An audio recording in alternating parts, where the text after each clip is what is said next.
నమస్కారం. నా పేరు డాక్టర్ పూరు ధవన్. ఈ వీడియోలో మనం కిడ్నీ సిస్టుల గురించి మాట్లాడబోతున్నాం. కిడ్నీ సిస్టు అంటే ఏమిటి? ఎందుకొస్తుంది? ఎప్పుడు ఎంత ప్రమాదకరంగా మారుతుంది? అలాగే దీన్ని మనం ఎలా పరిష్కరించుకోవచ్చు అనే విషయాలను తెలుసుకోబోతున్నాం. కాబట్టి మనం కిడ్నీకి అల్ట్రాసౌండ్ చేయించినప్పుడు కొన్నిసార్లు మనకు కనిపించేది కిడ్నీ లోపల సిస్టు ఉండటం. ఈ కిడ్నీ సిస్టులు 2 రకాలుగా ఉంటాయి. ఒకటి సింపుల్ కార్టికల్ సిస్ట్. అందువల్ల మీరు అల్ట్రాసౌండ్ చేయించుకున్నప్పుడు అక్కడ సింపుల్ కార్టికల్ సిస్ట్ అని రాస్తే మీకు ఎక్కువగా భయపడాల్సిన అవసరం లేదు. సింపుల్ కార్టికల్ సిస్టు దాని పరిమాణం చాలా పెద్దదిగా మారే వరకు ప్రమాదకరం కాదు.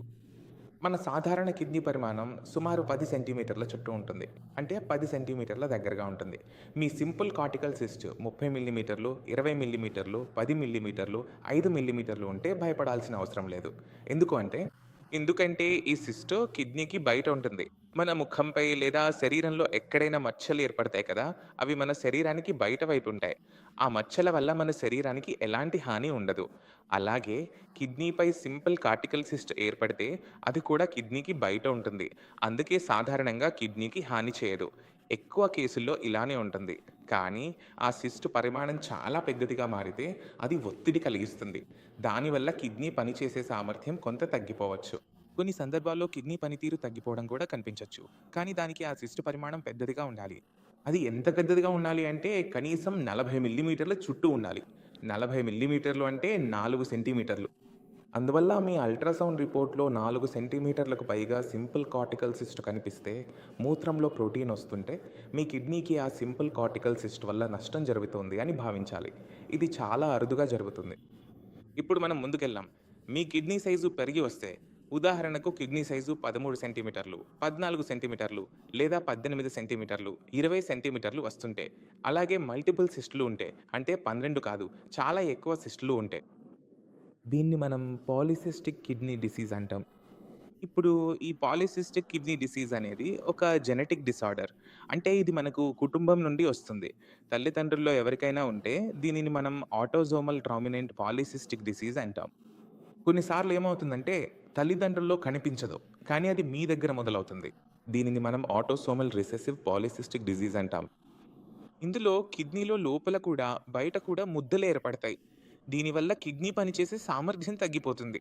రక్తం శుద్ధి అయ్యే ప్రాంతం దెబ్బతింటుంది.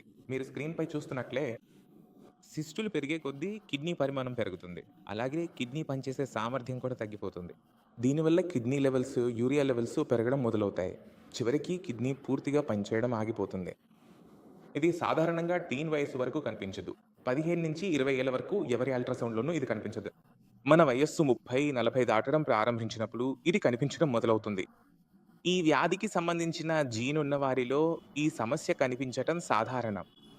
దీనికి కూడా లెవెల్స్ ఉంటాయి. గ్రేడ్ 1, గ్రేడ్ 2, గ్రేడ్ 3 ఈ విధంగా మనం దీన్ని విభజించుకుంటాం.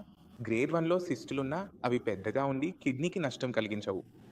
గ్రేడ్ 2లో ఏమవుతుందంటే కిడ్నీకి కొంత నష్టం జరుగుతుంది. కానీ అంత ఎక్కువ నష్టం జరగదు. కిడ్నీ సైజ్ అంత పెద్దగా మారదు. అది పూర్తిగా దెబ్బతినేంతగా కాదు. గ్రేడ్ 3లో ఏమవుతుందంటే అది చాలా త్వరగా ప్రారంభమవుతుంది. మీరు ఇప్పుడే 20 సంవత్సరాల వయసులో ఉండి కిడ్నీ పూర్తిగా దెబ్బతినిపోతే దాన్ని గ్రేడ్ 3 అంటారు. చిన్న వయసులోనే కిడ్నీ పూర్తిగా దెబ్బతింటే రాబోయే రోజుల్లో పేషెంట్‌కు సమస్యలు వస్తాయని ఇది సూచిస్తుంది. అయితే అవి ఎప్పుడు మొదలవుతాయో ఎవరికీ తెలియదు. ఇప్పుడు ఈ సిస్టు ఏర్పడుతున్నప్పుడు దీని లోపల ఏం జరుగుతుంది? ఇది ఎలా ఏర్పడుతుంది? ఇది జన్యుపరమైన కారణాల వల్ల ఏర్పడుతున్నాయి. మీ ముక్కు ఎలా ఏర్పడుతుంది? చెవులు ఎలా ఏర్పడతాయో ఇవన్నీ మీ కుటుంబం నుంచి వస్తాయి. అదేవిధంగా మీ కిడ్నీ దగ్గర సిస్ట్ ఏర్పడుతుందా లేదా? ఇది కుటుంబం నుంచి వచ్చిందా? అనేది కూడా అంతే. ఈ సిస్టుని ఇక్కడి నుంచి తీసివేయడానికి ఎలాంటి మార్గం లేదు. ఎందుకంటే ఈ సిస్ట్ సహజంగా ఏర్పడుతోంది. మీరు తీసివేసినా అది మళ్ళీ ఏర్పడిపోతుంది. దీనిలో నీటి లాంటి ద్రవ పదార్థం నిండుగా ఉంటుంది. మనము ఏదైనా విధంగా ఈ ద్రవాన్ని నియంత్రించగలిగితే, లేదా దీన్ని కొంత తగ్గించగలిగితే, దాని పరిమాణాన్ని నియంత్రించగలిగితే, అంటే సిస్ట్ ఉంటేనే ఉంటుంది. కానీ దాని పరిమాణాన్ని నియంత్రించగలిగితే, కిడ్నీకి కొంత ఉపశమనం లభించవచ్చు.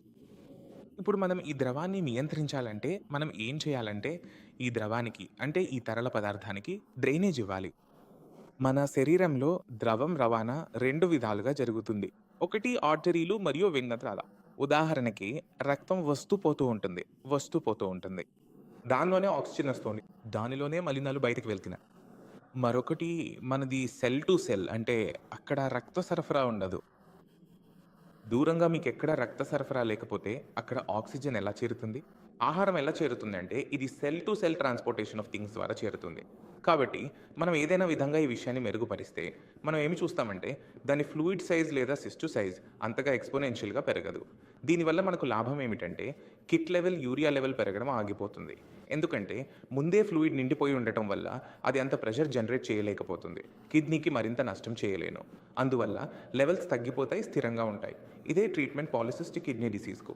ఇక్కడ పేషెంట్‌కు సింపుల్ కార్టికల్ సిస్ట్ ఉంటాయి. ఎక్కువ కేసుల్లో ఎలాంటి ట్రీట్మెంట్ అవసరం ఉండదు. కానీ యూరిన్‌లో ప్రోటీన్ వస్తుంటే ట్రీట్మెంట్ అవసరం ఉంటుంది. లెవెల్ హైగా ఉంటే అవసరం ఉంటుంది. లేకపోతే అవసరం లేదు. కానీ మీకు పాలిసిస్టిక్ కిడ్నీ డిసీజ్ ఉందని తెలుసు అయితే ఈ వ్యాధిని ఎంతవరకు వీలైతే అంతవరకు ఆలస్యం చేయడానికి ప్రయత్నించాలి. కాబట్టి మీ బ్లడ్ ప్రెషర్‌పై శ్రద్ధ పెట్టాలి. ఎందుకంటే మీరు పాలిసిస్టిక్ కిడ్నీ పేషెంట్ అయితే కిడ్నీ సిస్టుల వల్ల దెబ్బతింటోంది. కానీ మీ బీపీ పెరిగితే 2 వ్యాధులు కలిసి కిడ్నీకి నష్టం చేస్తాయి. అలాంటి సందర్భంలో కిడ్నీని సురక్షితంగా ఉంచడం కష్టమవుతుంది.